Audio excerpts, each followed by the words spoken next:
Cite It Right and EndNote webinar. Now, this is a webinar just mostly for EndNote. I'm going to be talking a little bit about just kind of general library stuff as I'm going through here as well. I'm Craig Anderson. I'm one of the helpful and enthusiastic librarians here at Kane University. So this is going to be mostly just demonstrating the EndNote tool. This is a tool that's going to solve all your problems and answer all your prayers, I promise.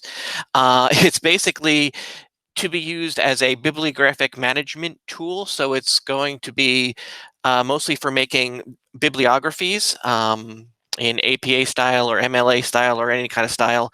But it's also really good just to have as kind of like a storehouse, for lack of a better term, a place to keep all of the references as you do your research.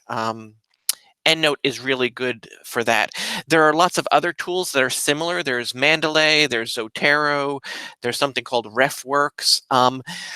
They're all basically by different vendors, so they all have their pluses and their minuses. I happen to like EndNote the best, and I feel like that could be just because that's the one that I learned first, way back in history when we started using bibliographic management software. So I'm going to start this off by just giving you some of my contact information. As I said before, I'm Craig Anderson.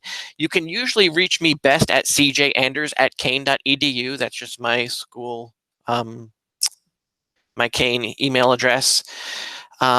This number here at 908-737-4602 is my phone number for my office. So like right now, I'm not actually in my office. I'm in the information literacy lab, so room 115. So if you tried to call me at that number right now, I wouldn't be able to answer it. But usually whenever I'm here, you can contact me at that number. I'm also librarian in real life, all one word, on Instagram. It's mostly pictures of my cats. So I'll talk about that a little bit more. I'm also library guy on Twitter. But I've been using Instagram a lot more lately. So that's how you can contact me. Please, if you have any questions about, well, specifically about EndNote, but about the library in general, if you have reference questions, you can please feel free to contact me at any of these contact points. Even on Instagram, if you text me on Instagram, then if I'm checking Instagram at work, then I'm still working. So yeah, you can contact me in any of these ways. But for now, let's get to, if there are no questions at this point, just making sure. Let me get to the Nancy Thompson Learning Commons homepage.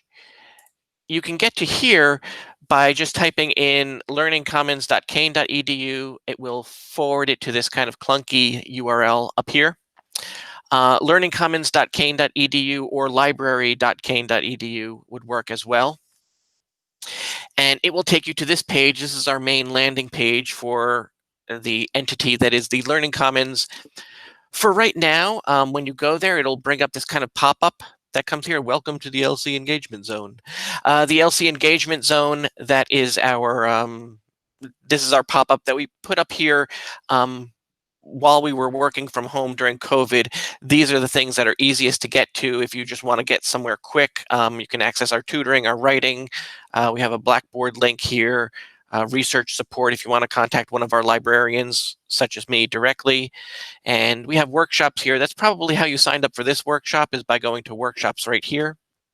For right now, I'm just going to minimize this, or exit out completely. And this will bring us to the main homepage.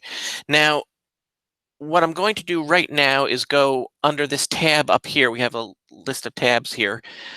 I'm going to this tab here, and I'm going to go to EndNote Online Citation Help. This is how you would get to EndNote, and this is how you would sign up with an account on EndNote.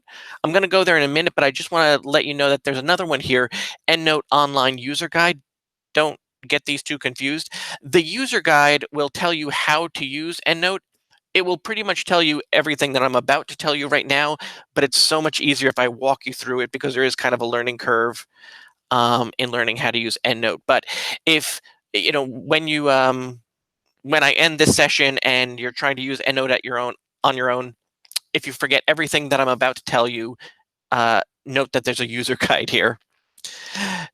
So I'm going to go to EndNote citation help, and it's best if you get there this way. If you just go to endnote.com or something like that, it will take you to the main EndNote page, but then you won't be coming through the Cane portal. So I think it'll be more difficult for you to use it that way. If you do not have an EndNote account, the first time you get there, you would go right here where it says register.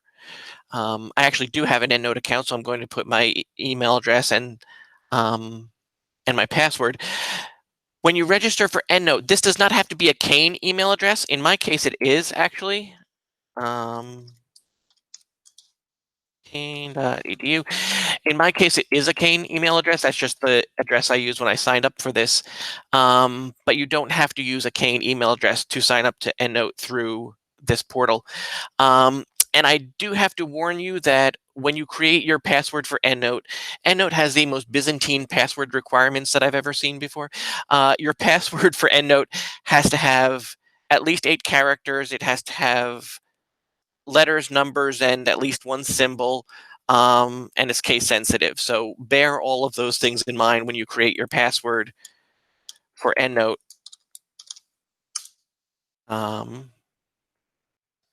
I'm just going to log into my EndNote account right now.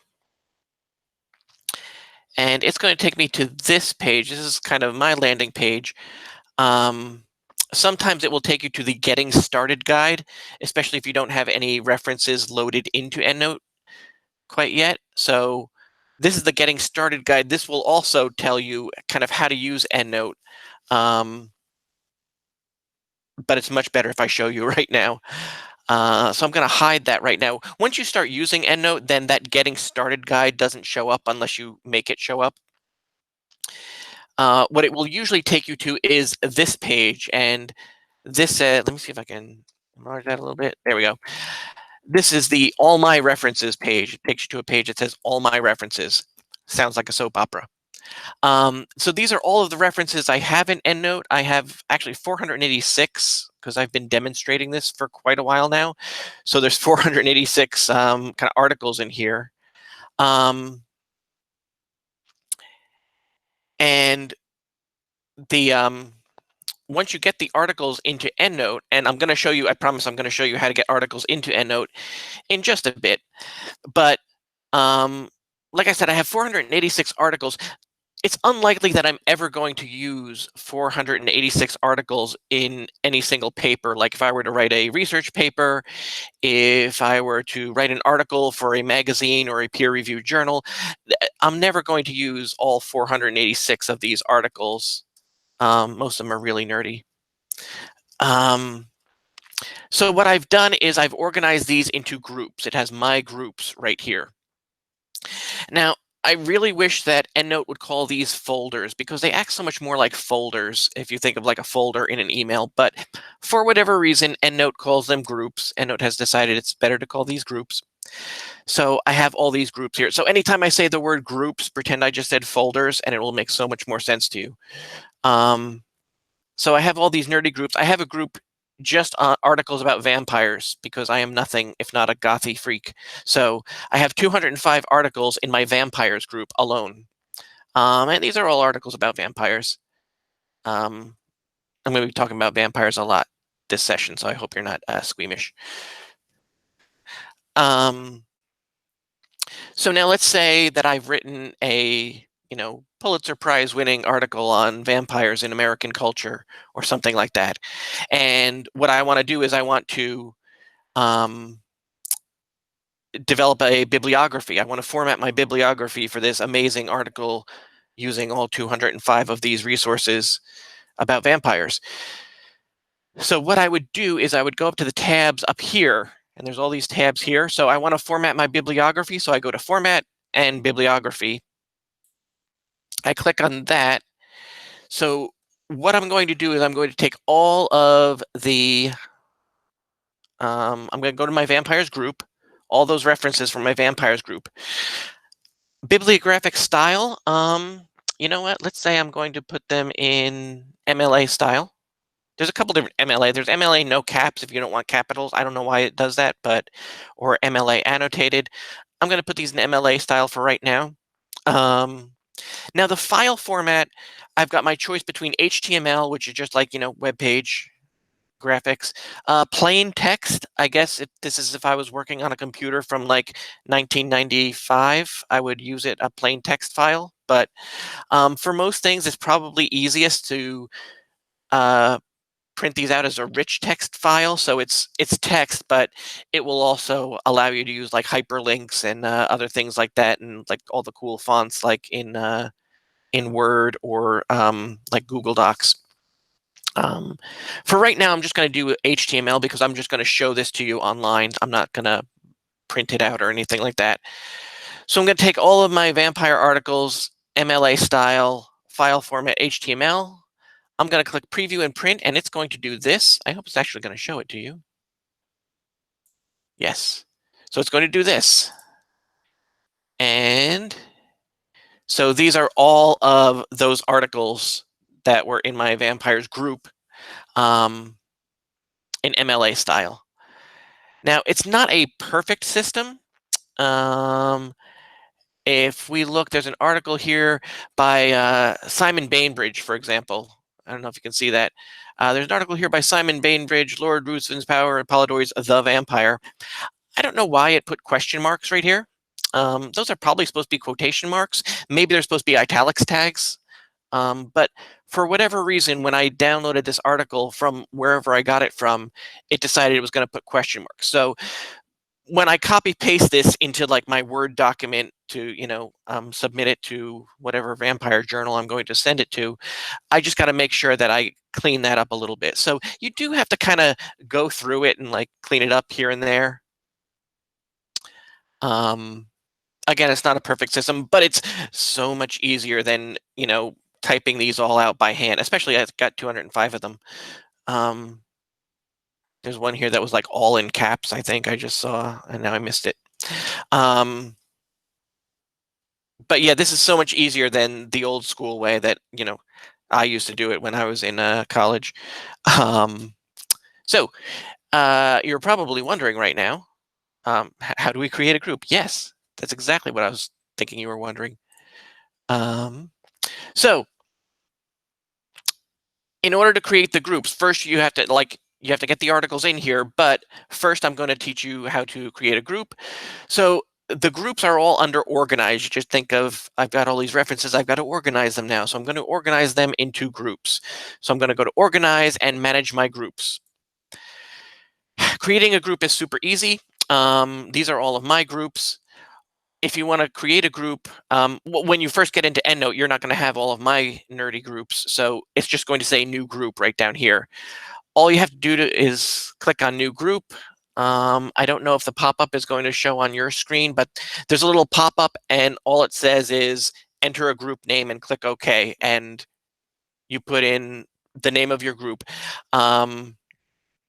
You can call that group, whatever, if it's the topic, if it's the name of a class that you're taking, if it's the name of your, thesis paper or something like that, you can do that. You can call a group Bob, whatever you need to put in there to remember that group. Once you get that group in there, there are these three things you can do. You can share the group with other people.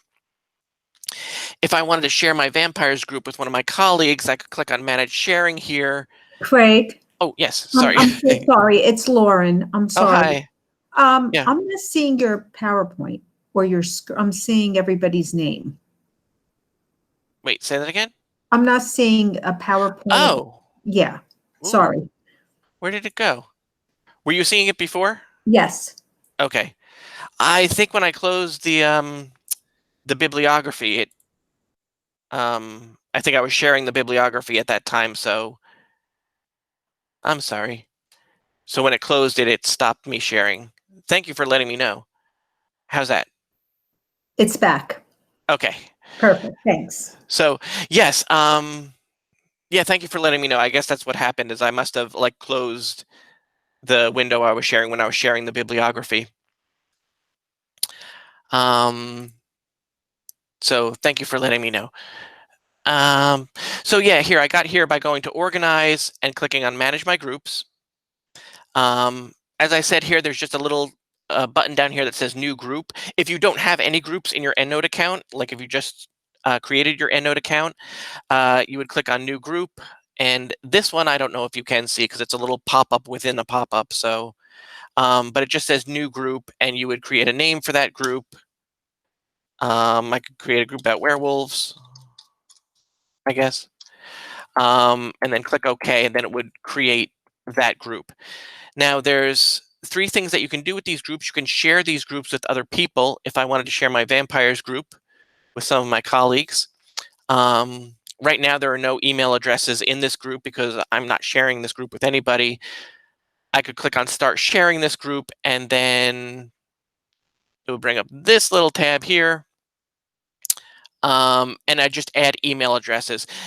When you add an email address, it has to be the email address that that person uses for EndNote. Remember back when I told you how to create an EndNote account, I said you had to use an email address. It didn't have to be a Kane email address. That's the email address that you would use in here, whatever email address they use as their login.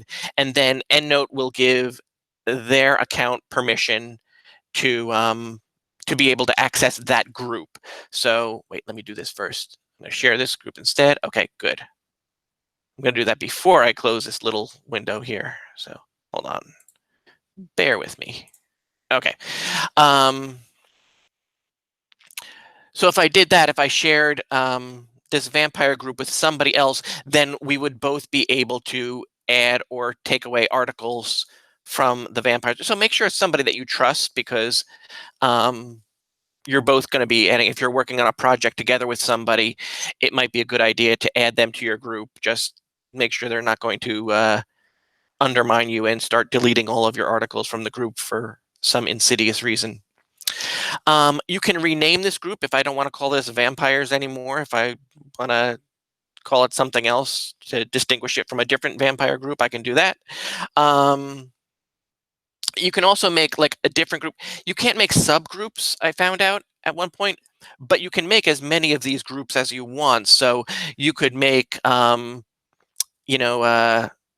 senior thesis project draft 1, senior thesis project draft 2, senior thesis project draft 3, and then they would all be here. And then it could be the articles that you're including or taking away from the different drafts of your project, if you want to be able to keep the old ones around. And then you could just rename them as you create more drafts or something. I could also delete this group. If you delete any of these groups, if I delete these groups, those articles don't go away. The articles will still be here under all my references. Where's all my references? There. So all your references is always everything that you have in EndNote. So they're always safe there. If I delete one of these groups, it just deletes that grouping of them. So if I deleted my vampires group, I'd have to go through and check all these ones again that have to do with vampires and go through this whole thing to if I accidentally deleted my vampires group. So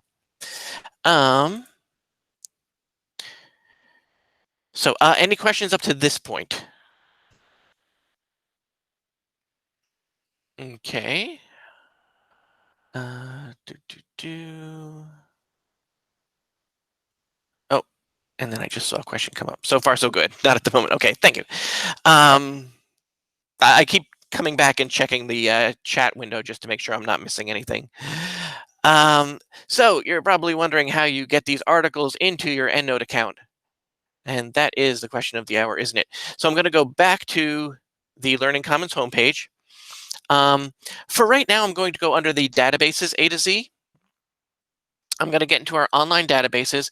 I think for right now, oops, sorry, share this tab instead. So this is a list of all of our databases. Hopefully you're familiar with them. If not, please attend one of our other library webinars. I'm going to go under the EBSCO education resources. Sharing this tab instead. So I'm going to go under EBSCO's education resources. I'm just going to select all of these. You know what?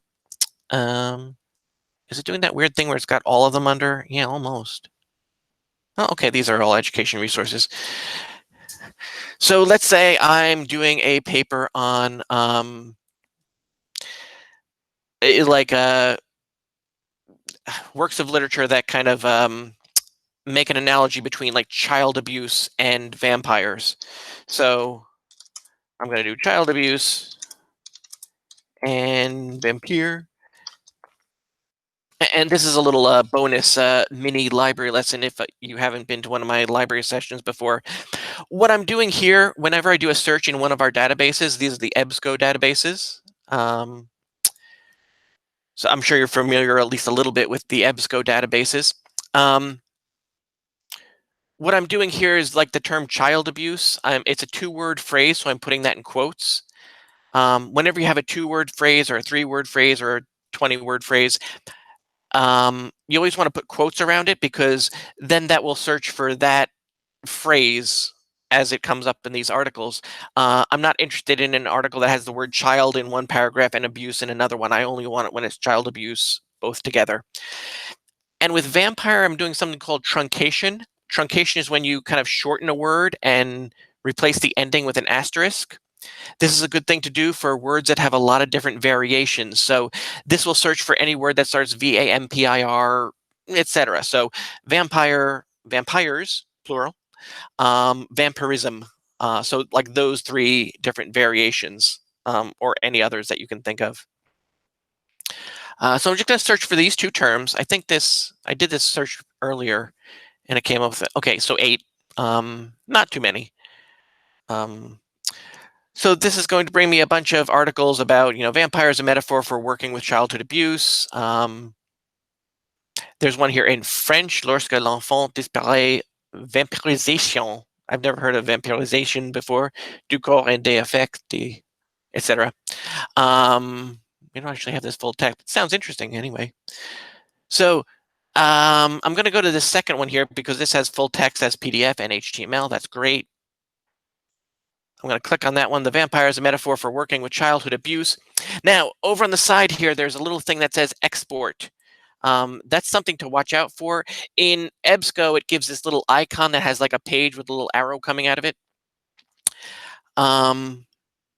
Whenever you see that word export, just think of that as this is how I get it into EndNote. So I'm going to click on export over here. Now I went into the EBSCO database. There are too many E words here, export and EBSCO and EndNote. When I went into the EBSCO host databases, librarians like to call EBSCO a database. It's actually a host of databases. That's why they call it EBSCO host sometimes. I like to think of EBSCO as a big evil corporation. They've been like buying up these other databases in their bid for global domination. There's a funny story associated with that. That's only funny if you're a librarian over 40. So one of the great things about EBSCO, despite it being an evil corporation, is that it works really well with EndNote. It's got a link here, direct export to EndNote Web. Also EasyBib, that's another thing, if you're more familiar with EasyBib. But EBSCO works really, really well with EndNote. So we can just go direct export into EndNote Web and it'll grab it and put that reference right into our EndNote account. But before I do that, I just want to call your attention to this other option here, direct export in RIS format. And you'll notice it's got a few things mentioned up here, Cite and Reference Manager, there's Zotero, and there's EndNote. When it says direct export in RIS format, RIS format is the file format that most references happen in. So if I were to click on this, direct export in RIS format, what it would do is it would make me save the RIS file onto my computer here, and then I would go into EndNote, and then I would have to upload it. So it's more like a 2-step process there. It's a little bit more complicated. But in some of the other databases that we subscribe to at Kane, it's going to make you do exactly that, make you save the little RIS file, put it in your downloads folder, upload it, etc. But with EBSCO, we don't have to do that. We can just direct export into EndNote Web. We can click on Save, and it's going to bring up this window here. Number of records imported 1. Okay, so now it's got one more citation under all my references. So what did I have before? 486? Yeah, because now there's 487. This is how I got 487 articles in my EndNote account. So now it's in here somewhere. We don't want it just in here somewhere. We want it to be in an actual group. I want it to be in my vampires group specifically. So EndNote didn't know that I wanted this article by Michael Boots. Um, EndNote didn't know that I wanted this in my vampires group, so it would have just put it on this unfiled group. If I go to unfiled, actually, there's 2 more articles in there that I just never filed. Ah. Okay, wait, let me put these in my gaming education group where they belong. So it's just this one. The vampire is a metaphor for working with childhood abuse. It put it in my unfiled group. I'm just going to check that off and put it in my vampires group instead, because that's where it belongs. So now, how many articles does my vampires group have right now? It has 205. So I'm going to do this, vampires, and now it's got 206. So did you all see how I did that? Okay. So that's how you get the articles actually into EndNote. It works, as I said before, it works really easy with the EBSCO database. And even if, like for some of these, if we click on the PDF full text and, hello? Oh, sorry, it's working very slowly now. If we're looking at the PDF of the article, oh, this is just a little tiny review here of this book by Charlene Harris, who wrote the Southern Vampire series, which True Blood was based off of. Even if we're in this screen, there's still that little export icon over here, the page with the little arrow coming over it. So we can just click on that, and then we could put this article into my vampires folder. I'm not going to do that right now because it's just this little review that I don't care about.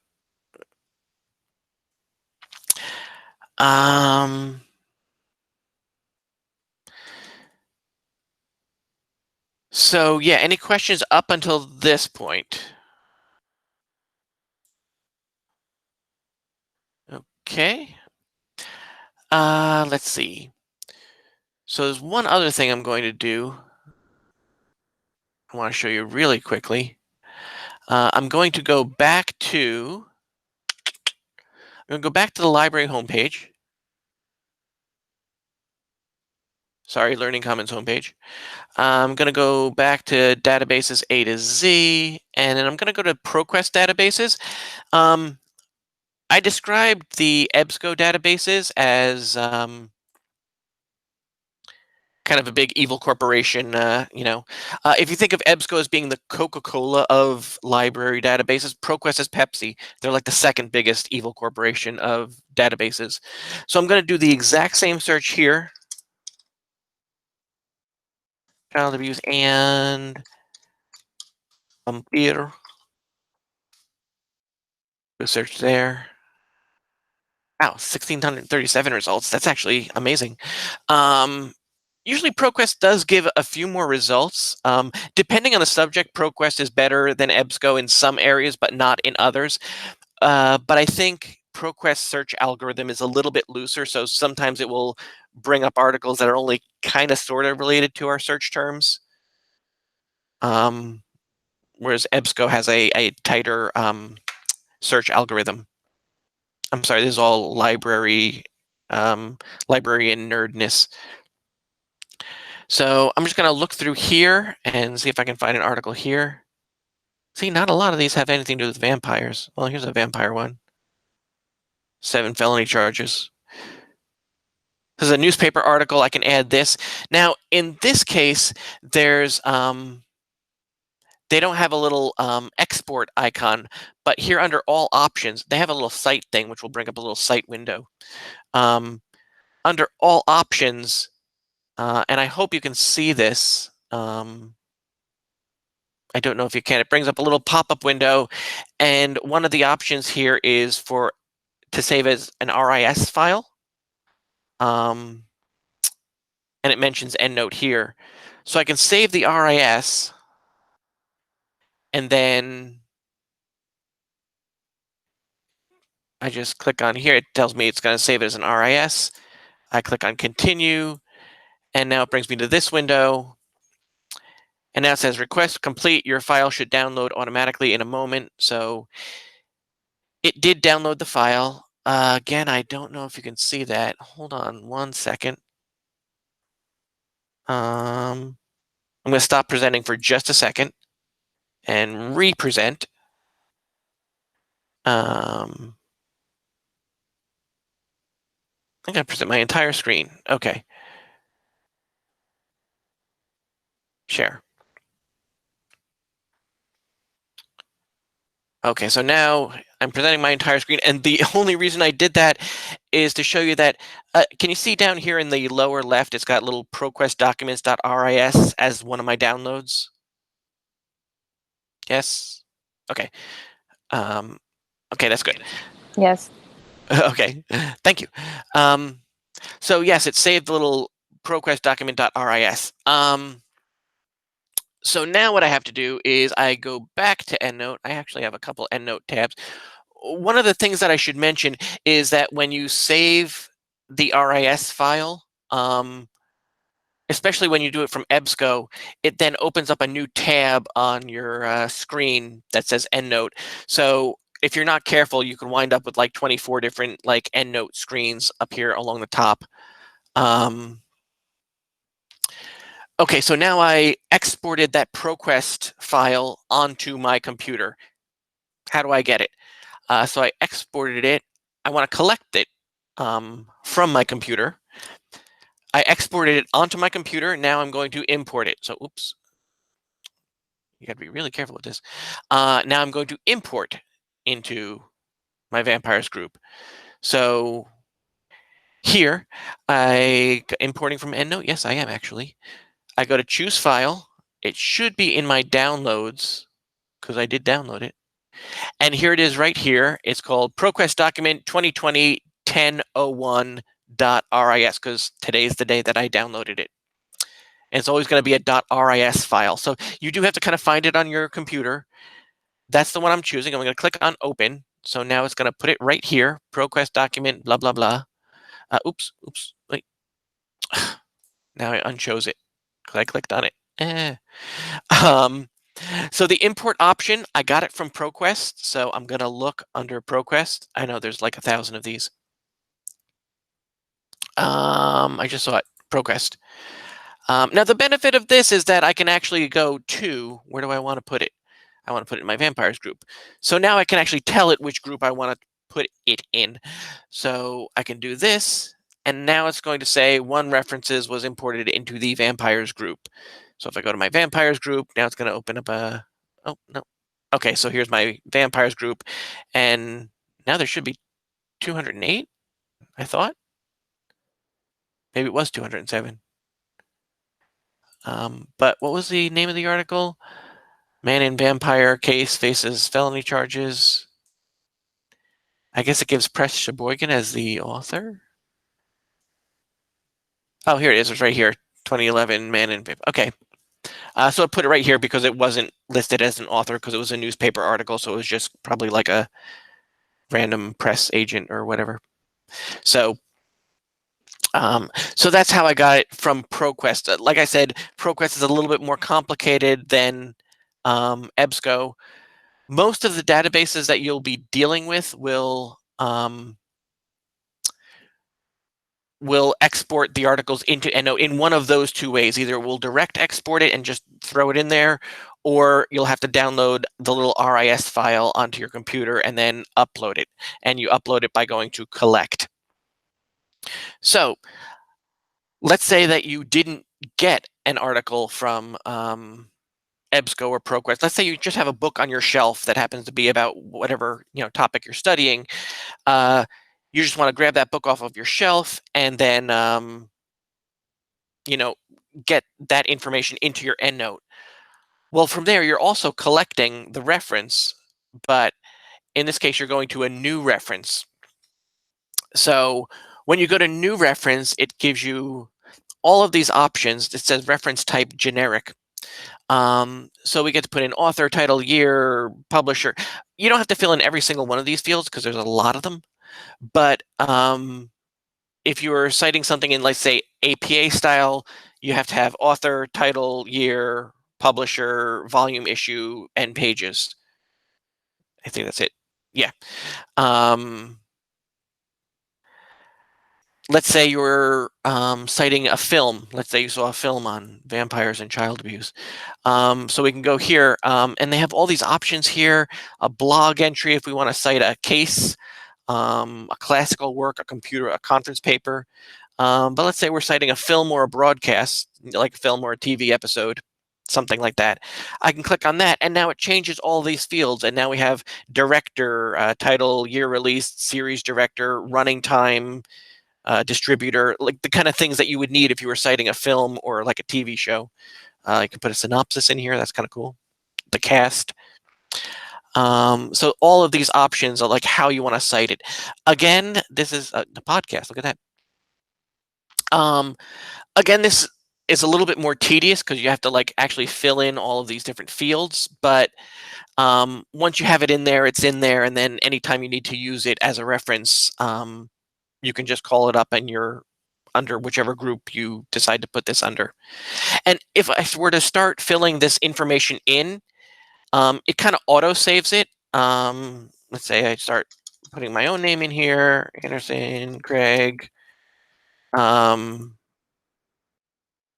It'll start auto-filling it, and now look over here, it's creating it under my unfiled group. I didn't actually do a podcast, so I would have to go in and like delete this now. But if I go under unfiled, now here it is here. I didn't even give it a title yet. So it starts creating unfiled, and then let's say I were doing a vampire podcast, which is actually a really great idea. I could just add this to my vampires group, but I'm not. I'm just going to delete this from here. And since I'm not deleting a group. I'm actually deleting that article specifically. It's just going to delete it out of the system. So now I'm back to 488. One of the other things, when you go into one of your groups or even your All My References group, if you go to any of these articles, like this one is all in caps. I don't know why. Wexford man who gave Dracula his bite. Dun, dun, dun. If I wanted to make this not all caps, I could just go here and I could edit this. I don't know how to edit it to make it not all caps other than copy that down somewhere and just type it out. But if there's something else I want to put in here, this is a newspaper article. Let's say I did some research and I found out who the publisher of Wexford People is. I could put that under publisher if I needed to have that for my bibliography page. So all of this stuff is editable. In any of these groups, if you just click on the title, you can edit all of these things. Vampire bat saliva puts a scare into blood clots. Yes, vampire bats, they're an actual thing. And their saliva has a decoagulant in it, an anticoagulant, so that they can, feed on animals and stuff like that. So doctors can use that to get rid of blood clots. It's all fascinating stuff. The other thing that I meant to mention is that, as I said before, usually EndNote is really good at creating bibliographies. That's mostly what we use it for. But sometimes I like to use it as a storehouse. If I'm doing research on vampires and I find a lot of great articles on vampires, but I'm not going to sit and read every single article as I'm going through them. So I'll just throw it into my EndNote account. And then if I want to read it later, I can just go to one of these articles, Forensic Pathology in the European Vampire by Paul Barber. Oh, this is not an article, actually. That's a book. Let me go to one of these other ones. Vampires, Mad Scientists, and the Unquiet Dead. The Gothic in Contemporary Literature and Popular Culture, Pop Goth. Now I want to read this article. It looks like I got this from EBSCOhost because, again, EBSCOhost works so well with EndNote. So I can just click on the EBSCOhost link. It's going to open up an EBSCOhost window. Oh, nope, it's not. Okay, in that case, it didn't seem to work. What it usually does is if you click on Go to Record, it will take you to the EBSCO record, and then you can read the article from there. Even if not, at least I know the name of the journal that it appeared in and what the title is and who the author is. So I can find this article. So a lot of times when I'm doing my research, I just like to put things into EndNote so that I can find them later. Okay, a few more things I want to tell you about. Wait, let me go back up here. Format, yeah, I want to tell you about that. I told you about new reference. Okay, any questions up until this point? So wait, let me go right here. No. I just want to kind of go through, since I'm recording this, I should be recording this screen. I just want to make sure I get everybody's names for later when I need to do an attendance roster for this particular class. Okay, so let me go back here. So to my EndNote page. One more thing that I wanted to show you really quickly is under the Format tab. And unfortunately, I'm not going to really be able to show you this on this computer because I'm working from the lab here, and I don't actually have administrative permission over this computer, so I'm not allowed to download anything. But when you're in EndNote, if you go to the Format tab, there's something called the Cite While You Write plugin. Now, Cite While You Write, it's exactly as evil as it sounds. It's a little plugin, a little applet that you can download onto your computer. You can download it for Windows or for Mac. And what it does is it downloads onto your computer, and then it's this plugin that has a once you install it and you have to agree to all the permissions and everything like that. Once you install it, it goes into your Microsoft Word program. They don't have a version of it for Google Docs yet, and that kind of annoys me a little bit. So, like I said, I can't really show it to you now, but if you download it onto your computer, then the next time you go into Word, up here where it's got insert design, layout, etc., there'll be a little thing up here that will say EndNote Web.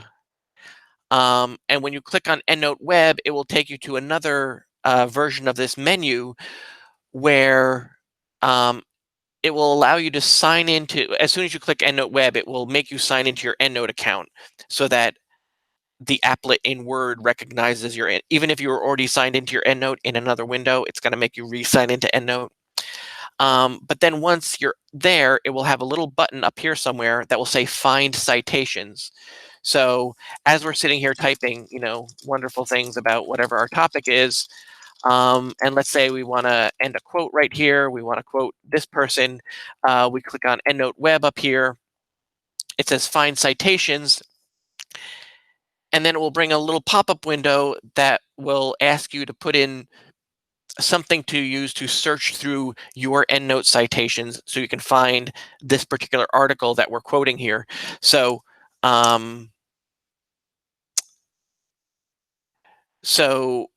you go to find citations, and you remember there was that article by Simon Bainbridge. You want to quote Bainbridge, so you just type in the word Bainbridge. Or maybe you remembered it was about Anne Rice's Interview with the Vampire, so you can just put in Anne Rice or Interview with the Vampire in the little search bar, and then it will search for that article. You just highlight that article, you click OK, and then it will put the citation like right here. It'll put like,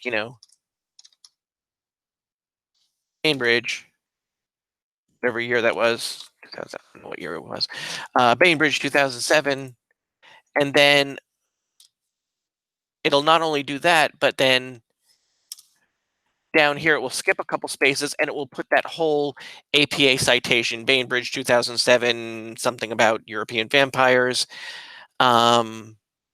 and then the whole citation's here. So you can just continue typing here, more stuff, and now we want to cite somebody else. Maybe it's somebody, last name is Allen, something, it starts with an A. Then we go up here to find citations, and it will put, Allen 2017. It will do this automatically. Um, and then down here where it had already cited Bainbridge, it will put Allen in front of on top of Bainbridge, so that because Allen comes first alphabetically. So by the time you finish using the Cite While You Write plugin and just dropping all these articles in here, your whole bibliography will be at the end of the paper. So you'll just have to do page break, insert page break, and then type references on top of it or whatever, and the whole thing is done.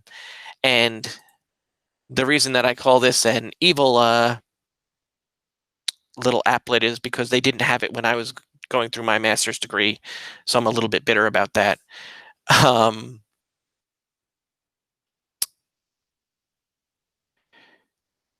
So anyway, any other questions about anything that's in EndNote?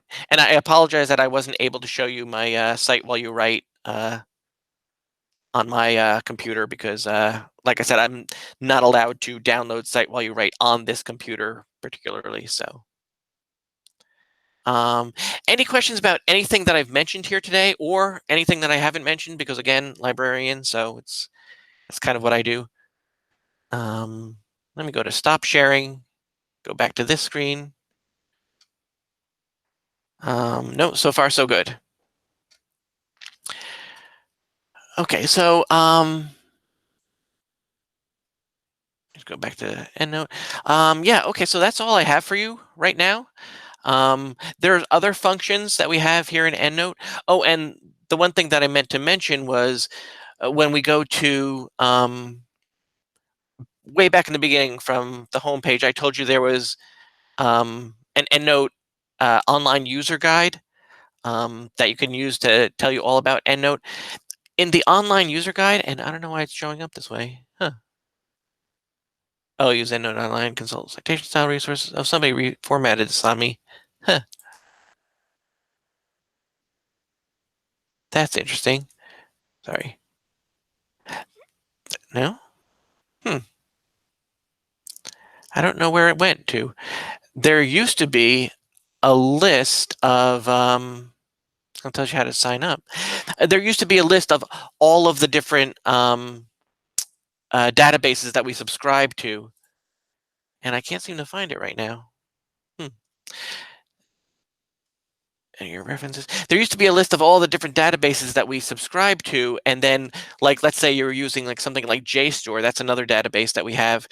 If you were using JSTOR, it would tell you specifically how to export a reference from JSTOR into EndNote. So you could use that. In a lot of the different databases we subscribe to, it's something. It has an icon that says something along the lines of export or export this reference, or download the RIS file, it will say sometimes as well. All right, so that's all I have for you. Thank you so much for coming. I am going to at some point today. I don't know if any of you need like a certificate or anything like that.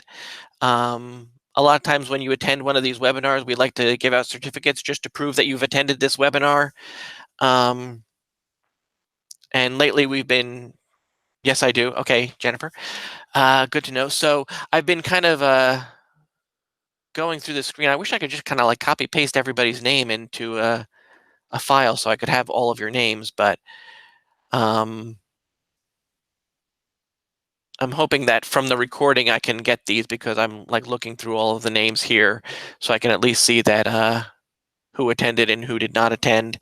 And I don't know when you will get the certificate. When I get back to my office, actually I have to take my dinner break first. When I get back to my office, I will put all of your names into a document, and then one of our staff members will work on the certificates, and we'll send those out to you.